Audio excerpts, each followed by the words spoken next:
This video is pretty basic, but it's just showing you how you could organize things into this bag here that is provided for you. So this is the piezo unit that is attached separately from the aseptico compressor there. The one tub that I have in the bag is for the piezo unit only. Just be careful with it, of course.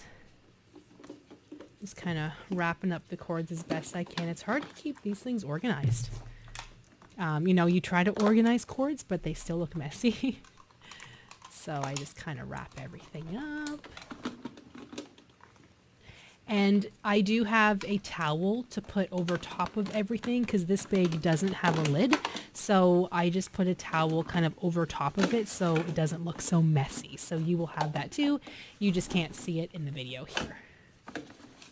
So see, I just kind of put it, honestly, wherever it fits. I do put a microfiber there because there could be some water still in there.